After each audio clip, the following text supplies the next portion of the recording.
خواتین و حضرات، اب میں درخواست کرنا چاہوں گا پاک فوج کے سپہ سالار chief of army staff general Qamar Javed Bajwa Nishan Imtiaz military سے کہ وہ آئیں اور اس تقریب سے خطاب کریں۔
بسم اللہ الرحمن الرحیم.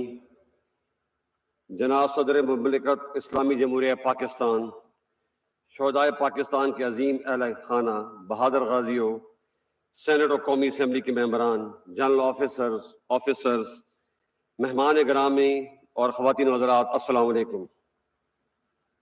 آج یوم دفاع اور شہدائے پاکستان کے موقع پر آپ سے خطاب کرنا میرے لیے اعزاز کا باعث ہے.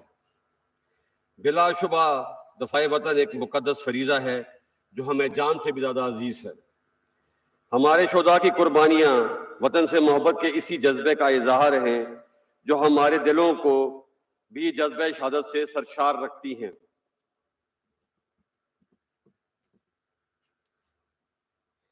قیام پاکستان سے لے کر آج تک کے مستحکم پاکستان تک کا سفر پاکستانی قوم کے جذبوں، اظہار اور وطن سے محبت کی عظیم روایات سے مزین ہے. ہمارے بزرگوں نے اپنی قربانی سے آزادی کی جو شمع جلائی، اسے ابتدائی سے کڑے امتحانوں کا سامنا کرنا پڑا. 1948 ہو یا ستمبر 1965 کی جنگ یا 1971 کی لڑائی، مارکہ کارگل ہو یا دہشت گردی کے خلاف طویل اور صبر آزما جنگ، ہر آزمائش میں افواج پاکستان نے ثابت کیا ہے کہ ہم ہر حالت میں اپنے ملک کا دفاع کرنا جانتے ہیں اور اس کے لیے ہر قیمت ادا کرنے کو تیار ہیں. معزز حاضرین، آج کے دن ہم اپنے تمام شہید اور ان کے وطن کے ساتھ ان کے عظیم ورثاء کے جذبے اظہار، حوصلے اور صبر و استقامت کو بھی سلام پیش کرتے ہیں. جس طرح ہمارے شہداء قوم کا فخر ہیں، آپ بھی ہمارا وقار ہیں. آپ نے اپنے پیاروں کو وطن پہ نشاور کر کے جو قربانی دی ہے، پوری قوم آپ کی مقروض ہے. میں آپ کو یقین دلاتا ہوں کہ آپ کے پیاروں کی قربانیاں نہ کبھی فراموش ہوں گی اور نہ رائے گاں جائیں گی. آج کی تقریب کا مقصد اسی عہد کی تجدید ہے کہ ہم اپنے شہیدوں کو کبھی نہیں بھولے اور ان کے ورثاء کی نگہبانی ہماری ذمہ داری ہے، اور یہ کہ اس عظیم ملک کی سلامتی اور امن ہمیں ہر حال میں مقدم ہے. ہمارے وطن سے محبت تمام ذاتی، گروہی، لسانی و نسلی تعصبات سے بالاتر ہے، اور یہ کہ پاکستان کی حفاظت، امن اور ترقی کے جاری سفر کے لیے ہم کسی قربانی سے بھی دریغ نہیں کریں گے. خواتین و حضرات، افواج پاکستان کسی بھی قسم کی اندرونی و بیرونی خطرات، روایتی و غیر روایتی جنگ اور ظاہری اور پوشیدہ دشمنوں سے لڑنے کے لیے تمام صلاحیتوں سے لیس ہے. اگر کوئی دشمن ہمیں آزمانا چاہتا ہے تو وہ ہر لمحہ اور ہر محاذ پر ہمیں تیار پائے گا. الحمدللہ آج ہمارا شمار دنیا کی بہترین افواج میں ہوتا ہے. ہم نے ہر دشمن کا ڈر کر مقابلہ کیا اور تمام اندرونی اور بیرونی سازشوں کو ناکام بنایا، اور سب سے بڑھ کر یہ کہ دفاعی قوت میں خود انحصاری حاصل کر کے ملک کے دفاع کو ناقابل تسخیر بنایا. ہمیں اس بات میں کوئی شک نہیں کہ پاک فوج اور قوم کا رشتہ وہ مضبوط ڈھال ہے جس نے پاکستان کے خلاف دشمن کی تمام چالوں اور ہتھ کنڈوں کو ہمیشہ ناکام بنایا ہے، اور اسی یکجہتی نے ہمیشہ ہر مشکل میں سرخرو کیا ہے.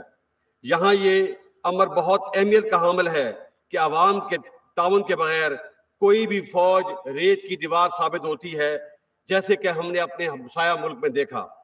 اس لیے فوج کی کامیابی بڑی حد تک عوام کی حمایت پر منحصر ہے.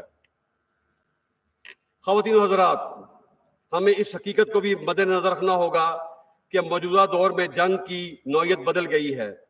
اب براہ راست حملے کے بجائے کسی قوم کی یکجہتی اور نظریاتی سرحدوں کو کمزور اور اس کے مختلف طبقات میں انتشار پھیلانے اور شہریوں کے حوصلے پست کرنے کے لیے دیگر حربوں کے علاوہ جدید ٹیکنالوجی اور کمیونیکیشن کے ذرائع کو بھی استعمال کیا جاتا ہے. ہمارے دشمن بھی غیر روایتی ہتھ کنڈوں بشمول پروپیگنڈا اور ڈس انفارمیشن کے ذریعے اپنے مذموم مقاصد حاصل کرنا چاہتے ہیں. بیرونی دشمنوں کے تمام حربوں اور چالوں سے تو ہم آگاہ ہیں، مگر ہمیں اندرونی انتشار پھیلانے والے کچھ عناصر کے ساتھ سختی سے نمٹنا ہوگا. ہم سب کے لیے لمحہ فکر یہ ہے کہ کچھ لوگ ملک دشمن عناصر کے ہاتھ میں استعمال ہو رہے ہیں. اس منور یا تدبیر کو عرف عام میں ہائیبرڈ یا 5th جنریشن وار کہا جاتا ہے. اس کا مقصد پاکستان کی جڑوں کو کھوکھلا کرنا اور ملکی سالمیت کو نقصان پہنچانا ہے۔ ہم انشاءاللہ ان منفی عزائم کو کبھی کامیاب نہیں ہونے دیں گے۔ ایسی مشکل اور پیچیدہ صورتحال افواج پاکستان اور قوم کی باہمی اعتماد اور اخوت اور محبت کے رشتے کو اور بھی مضبوط کرنے کی متقاضی ہے۔ معزز حاضرین، یہ حقیقت بھی سب پر روز روشن کی طرح عیاں ہونی چاہیے کہ اس ارض پاک پر کسی پرتشدد رویے یا انتہا پسندی کی اب مزید کوئی گنجائش نہیں۔ طاقت کا استعمال صرف اور صرف ریاست کا اختیار ہے۔ افواج پاکستان اور قانون نافذ کرنے والے اداروں کے علاوہ کسی فرد یا گروہ کو اسلحے کی نمائش اور استعمال کی اجازت نہیں ہوگی۔ کسی شخص کو بھی یا گروہ کو علاقائیت، لسانیت، نظریے اور مذہب کی بنیاد پر ریاست کو بلیک میل کرنے کی اجازت نہیں دی جائے گی۔ بحیثیت قوم ہمیں یہ عہد کرنا ہے کہ ہم سب نے مل کر پاکستان کو قائد اعظم کی سوچ کے مطابق اعتدال پسند، پرامن اور ایک جدید اسلامی اور فلاحی ریاست بنانا ہے۔ خواتین و حضرات، جمہوریت میں پاکستان کی مضبوطی اور بقا ہے۔ اسے مزید مستحکم کرنے کے لیے ہم سب کو آئین کی پاسداری اور انصاف، برداشت اور بردباری کے اصولوں پر عمل پیرا ہونا ہوگا۔ تنقید برائے تنقید، نفرت اور عدم برداشت جیسے منفی رویوں کی حوصلہ شکنی کرنی ہوگی۔ پاکستان نے اگر ترقی کرنی ہے تو ہمیں اپنی انا اور ذاتی مفاد کو پس پشت ڈالنا ہوگا۔ اس جذبے اور اصرار کی زندہ مثال ہمارے شہداء ہیں۔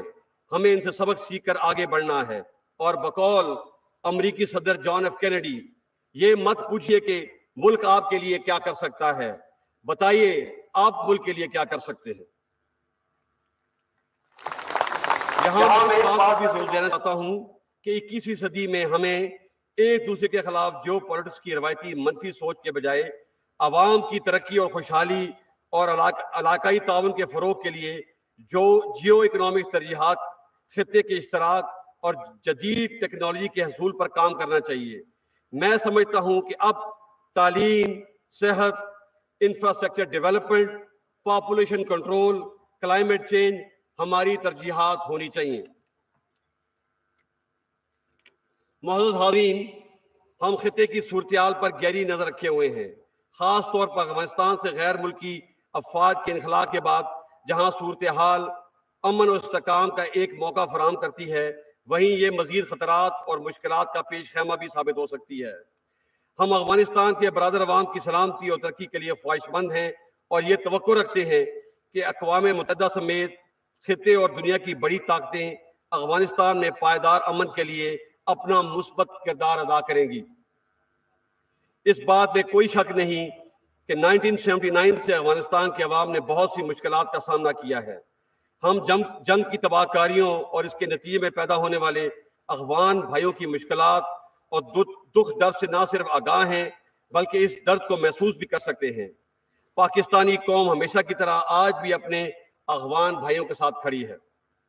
ہماری خواہش ہے کہ افغان لیڈرشپ تمام معاملات افہام و تفہیم کے ذریعے طے کرتے ہوئے افغان عوام کو امن اور خوشحالی سے ہمکنار کرے۔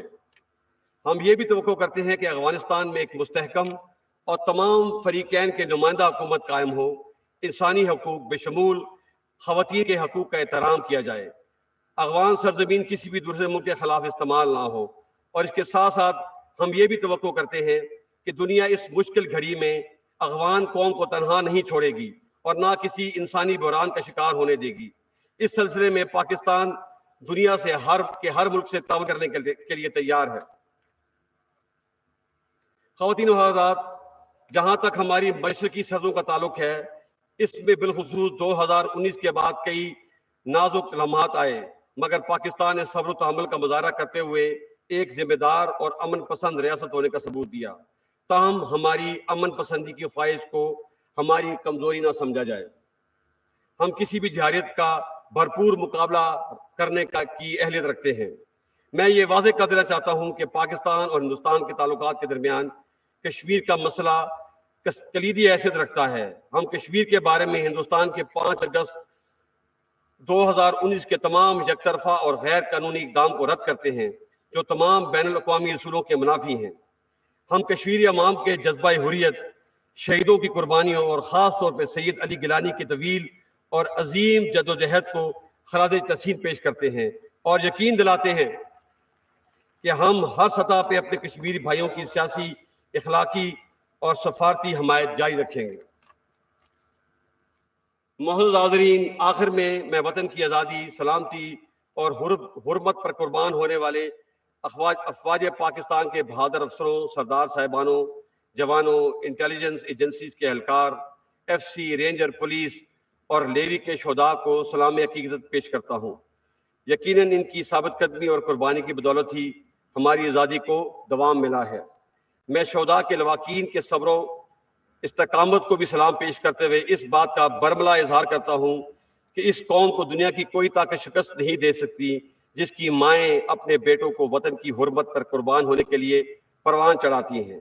آئیے آج کا دن اور یہ لمحات شہدائے وطن و غازیوں کے نام کرتے ہوئے اس عہد کی تجدید کریں کہ ہم ان کے نقش قدم پہ چلتے ہوئے پاکستان کے مستقبل کو روشن اور پرامن بنائیں گے، اور ہم نے وطن کے تحفظ کی جو قسم کھائی ہے ہر قیمت پہ اس کی پاسداری کریں گے۔ اللہ تعالی ہمارا حامی و ناصر ہو۔ پاک فوج زندہ باد، پاکستان پائندہ باد۔